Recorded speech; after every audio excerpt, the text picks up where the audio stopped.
Let's do let's do the highbrow next, dude. Why not? Let's do highbrow.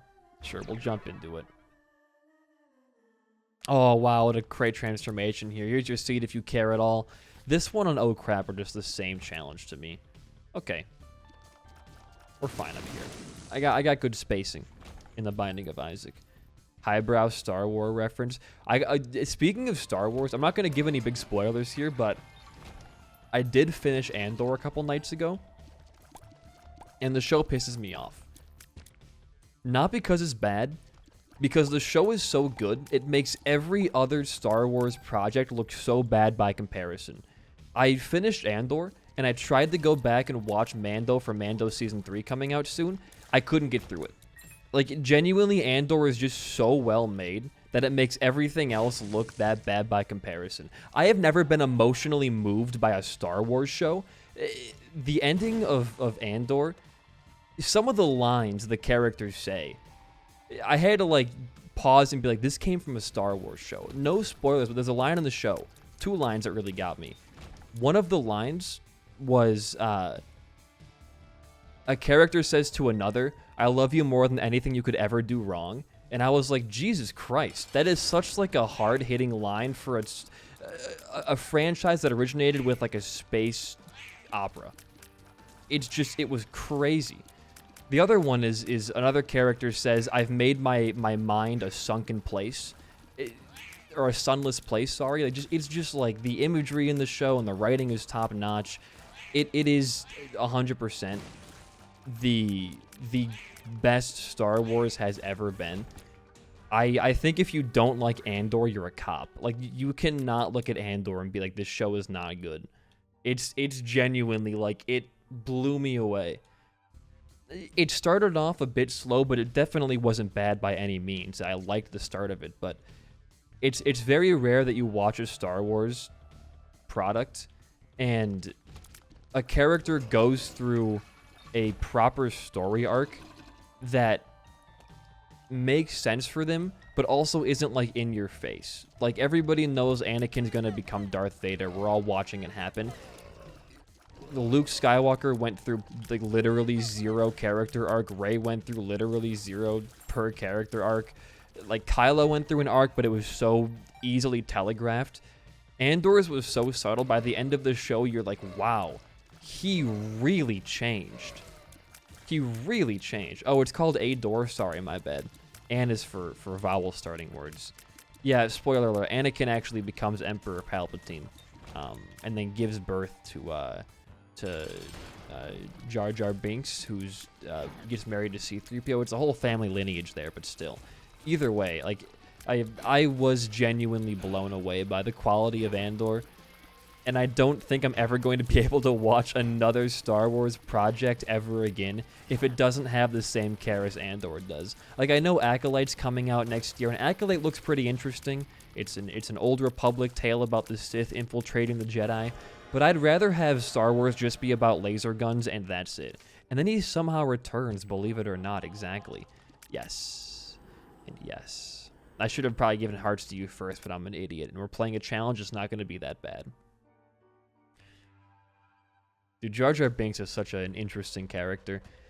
I think... Here's how I envision George Lucas, alright? He's a very smart director. He's very, very smart writer and creator.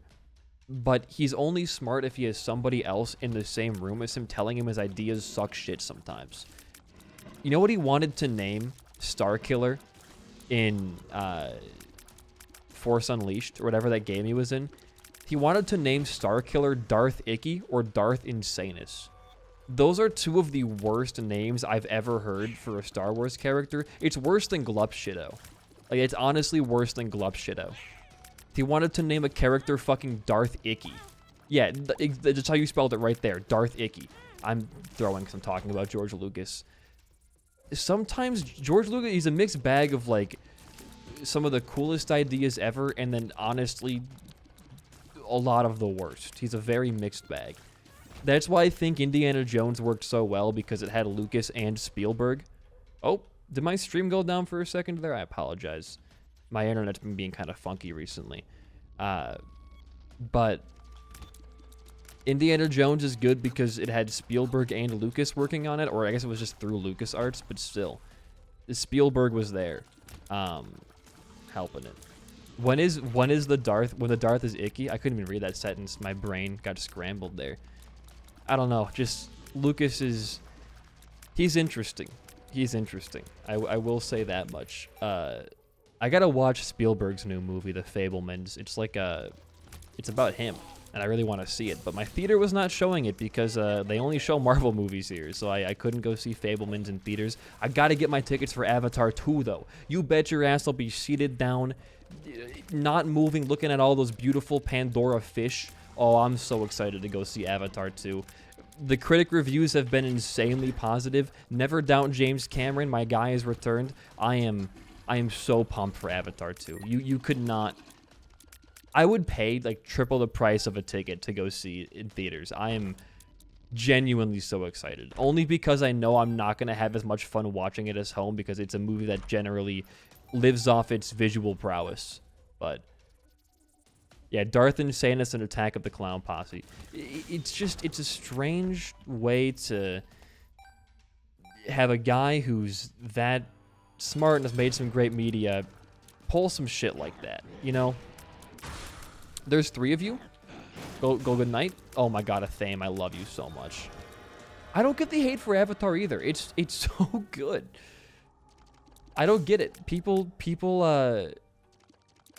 hate on it because they say, oh, it's just a retelling of this movie and this movie and this movie. And it's like, you know how many movies are retellings of other movies? Star Wars is just the hero's journey being applied to space. Like, if the movie, it's one of the highest grossing movies of all time, how could you say it's like it's unredeemable or it's a knockoff or whatever?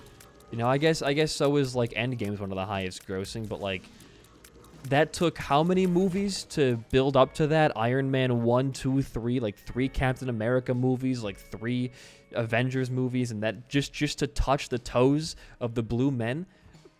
Avatar made it up there in a single movie. I'm the same way, Yankee. I couldn't tell you a single character's name, but I loved the movie. I was like, this is one of the most, like, the coolest things. Just visually, like, you have a good time watching it. You know, it's just so good. Avatar hits different, exactly. He gave you a bootleg of Avatar? That sucks. At least you got to see it, though, right? Oh, curse the question mark? Botfly? Huge defense for our extremely low HP right now.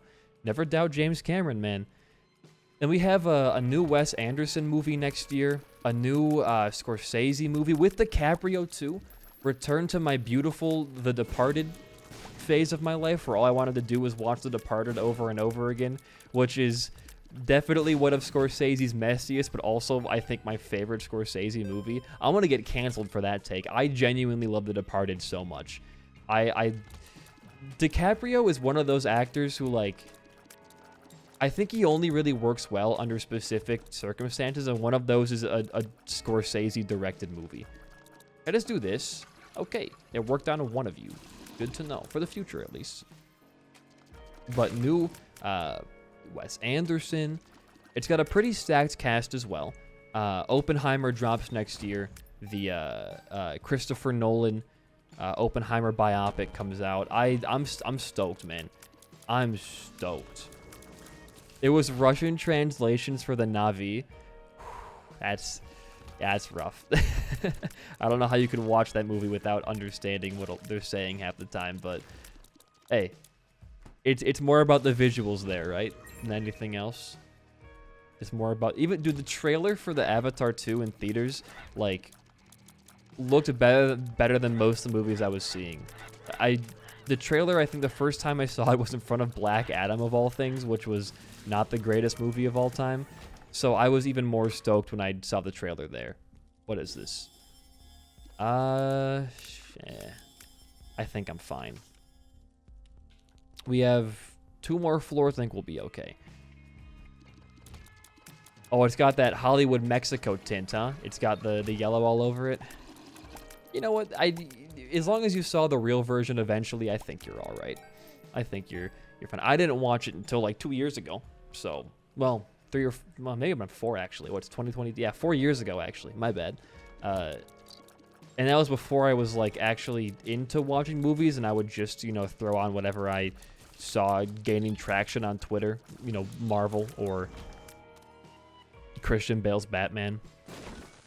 I hadn't even seen Maguire's Spider-Man movies until last year, so I was behind in the trend. That being said, I'm not a huge fan of superhero movies that much anymore, so I guess that would kind of make sense, but still. I'm glad I saw them, though. They were pretty good. Some of them. I didn't like 3 that much.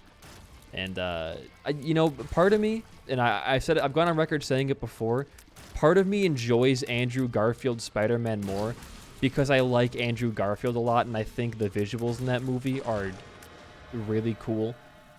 His web swinging and all of that was just... Oh, I'm popping strength here. You know what, dude? I don't want to deal with a red Krampus right now. I don't even know what you do for an attack. Goodbye. Garfield, the lasagna cat, is also pretty good. Okay, lump of coal. Good item. I would have taken Krampus's head there as well, I think. I follow an account on Twitter that posts one Garfield comic strip a day. I used to have the regular, like the Garfield comic collection books when I was a kid. I think my dad had those, and then he had who's the guy that did someone Google this for me if you can. Nightmare of the fuck, what was it called? Nightmare of the Test Drive Dummies, maybe? What's that author's name? He does some really funny like newspaper type comics, and I had one of his books, and I had 4 different Garfield comic collections. And I read those like several times over. But that got me into comics at a very young age, I would say. Or at least like enjoying them. Because weirdly enough, those Garfield and those Test Drive books got me into manga, of all things, which got me into Full Metal Alchemist, which is one of my favorite shows still, out of just pretty much pure nostalgia, and also it's a good story, which got me into actual comic books like, you know, DC and Marvel stuff, and here I am today. Maybe Garfield's the only reason that I'm where I am right now. It also, I hate to say it, but Night of the Test Drive Dummies probably shaped my humor more than anything else I've ever seen. We don't need this. We're like pretty much done with the run on a single floor. Yeah, so we don't need to worry about getting trinkets right now. I think we'll be okay. HP is looking a lot better than it was 2 floors ago.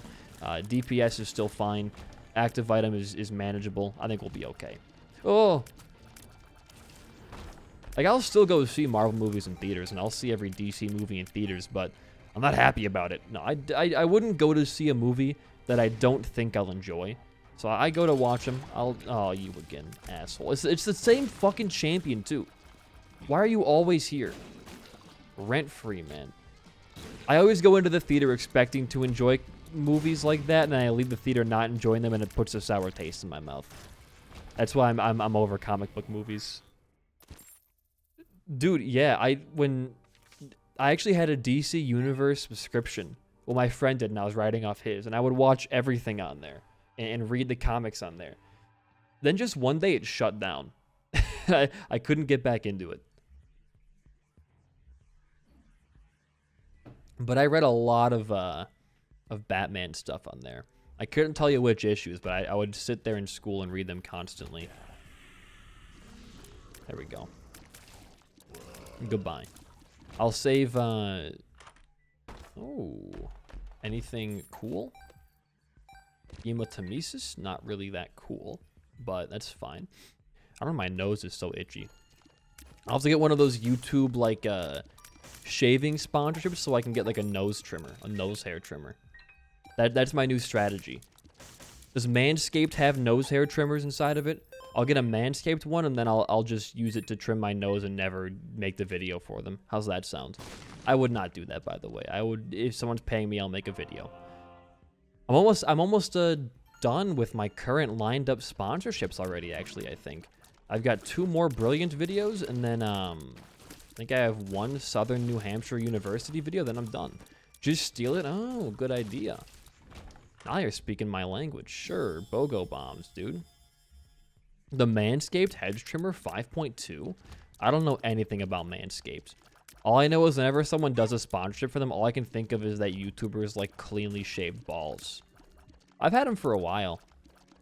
My first one was like 2 or 3 months ago, I think. Well, my first actual sponsor was an affiliate program with the now bankrupt Artisan Builds, and then they went bankrupt, so I didn't really have anything through them anymore. And that was like half a year ago. But you get that. I'm gonna use my poop thing on your enemies. Lovely. Can you spawn enemies on top of the poops now or no? You can, because they aren't actual poops. I use some Blackheart bombing here. Do that.